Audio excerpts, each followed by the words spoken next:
So who's for the last round? The man at the back over there has been waiting for some time. Short though. Can everybody hear me? On two questions. On two. James, is that how you pronounce your name? You mentioned how representative our royal family is. Pray tell us, how can one of the richest families in the kingdom,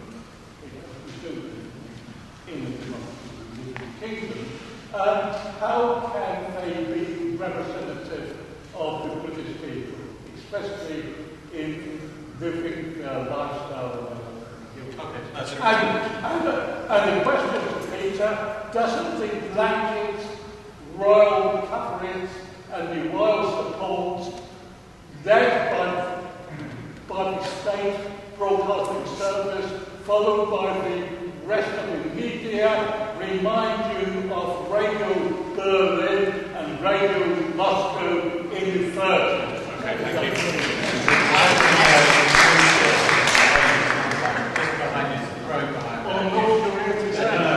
Excuse me, you missed that guy there, yeah. I just want to put a straw poll on the panel actually. How many of you would vote for President Blair? Okay, thank you.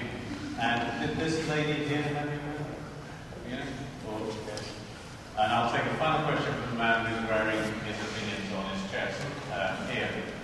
Just here. A short question. Thank you, Chair. Very much was made of the two gentlemen on my right about the impartial arbitration that the Queen is responsible for. Would you like to give me, say, half a dozen examples over the last 60 years where she has made an impartial arbitration, and what was it on? Right, thank you very much. Can we have the propaganda question answered? Pravda, the BBC. Having lived in a totalitarian country myself for a few years in the Soviet Union, it doesn't remind me of it though. I wouldn't know anything to say. And I've seen totalitarian myself, it's not the same, but that doesn't involve the BBC their responsibility to be balanced in their reporting, and they have absolutely disgraced themselves over the last 18 months. And it is a free speech issue. It's a free speech issue in the sense that our side gets actually very little coverage, and that then allows the other side to say, oh, but we have a majority with us. But there is a kind of one of the effects of monarchy. One of the reasons I don't like it is the silencing effect on opposition, and I think lots of people are beginning to feel that now, which is why you're getting so much of the Republican sentiment on Twitter. But then, would you appreciate what the tabloids did to say Sophie, whatever her name of Essex was, when they take turns with bad-mouthing Blair and Haig, or Prince Charles Taylor's being aired in public by the Murdoch press? I mean, Since I sued News International and got damages for their intrusion into my private life, I don't support the intrusion of the press into anything. So you'd like the policies, not the personality? The royals were treated with exactly the same sort of level of scrutiny as with politicians, because they are on the payroll to some extent, whether it's indirectly or directly, and they do take a particular position and expect a particular definitely consistent. I must confess I don't know what impartial arbitration is, so I hope the monarchists... No, I think that's over Javish, right? What impartial decisions did the Queen take in the last 60 years? And I haven't the faintest idea, and that proves the value of the monarchy. The monarch can give advice to the Prime Minister. Whether or not the Prime Minister takes that advice is his democratic right. So I think it's just precisely the point that we don't know such decisions.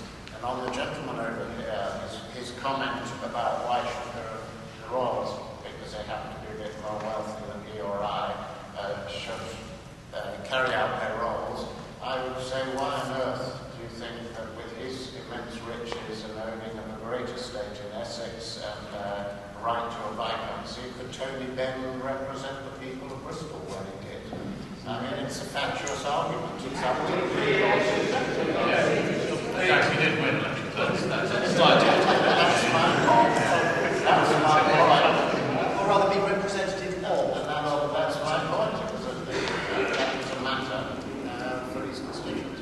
On impartiality has to be seen to be done, and it has to be scrutinised and held to account. You can't say, people often say it's an impartial monarch. It's not, she's a secretive monarch. She's a monarch that does everything behind closed doors. We have no idea how impartial she is.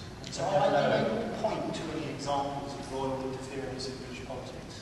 I think over the last but I mean, it's secretive, so we don't know what's going on. So you don't think that past prime ministers who've somehow been subjected to this pressure from the Crown would have complained about it afterwards? Well, there is a lot of It's such a pathetic lot that they just sit down and a bunch of royalist turkeys. Well, I mean, so this is silly because ex-prime ministers are not particularly likely to say that they were grabbing by the Queen into doing something. But I mean, there is anecdotal evidence that there was influence put on prime ministers over certain issues like Foxhouse and Commonwealth, for example, and the Scottish devolution. But I don't think the Queen is particularly a political animal. I don't think she's got a great deal of interest in pushing many agendas other than financial interests, which have been pushed very successfully with a beautifully bizarre deal they now have where they take money off the Crown Estates, which isn't theirs, without any need for budgeting and accountability. But clearly you need to have transparency and openness about who's doing what. You've got to actually see people being impartial. It's nonsense. So that can be done by. Not only do perhaps no former Prime Minister in their great memoirs, which they like to flog to us, come across saying that they were put under pressure by the monarch on this, that, or the other. Not only do we have no example whatsoever of that, what we do have in those memoirs is a number of Prime Ministers saying that they deeply appreciate their weekly meeting with the Queen, where she is able to give impartial advice, which they take or don't take based on experience that in her particular case goes back to her first Prime Minister's give credit to the Prime Ministers are clearly monarchists as well. Also, I mean, the idea that a 25-year-old Queen won't offer any kind of credible and useful advice to Winston Churchill is absolutely laughable. It's only the most recent Prime Ministers that have had an experience in monarchy, and I just cannot believe that she's got anything particularly useful to say.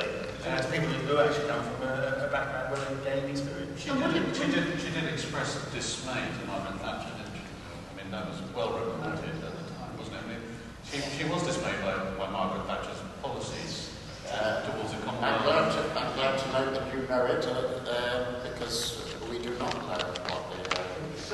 Margaret Thatcher herself said her opinions were taken seriously. It's not any. I don't believe the moment she would have made a part of But it's just not about the Queen. I mean, you have to understand that we've got King Charles coming up, and we don't know when that might be.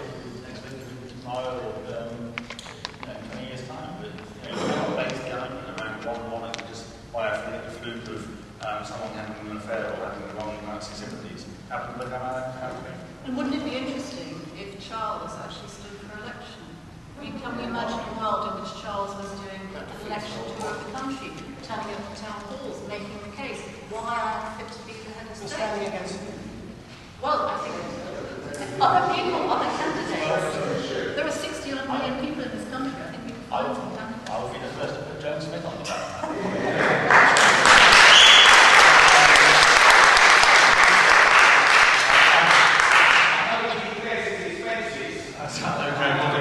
I don't think from that anyone's raising to President Blair here.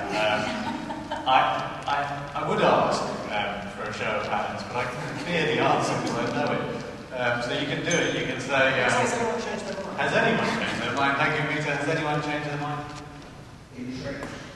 Entrenched. Okay, well the battle lines are drawn.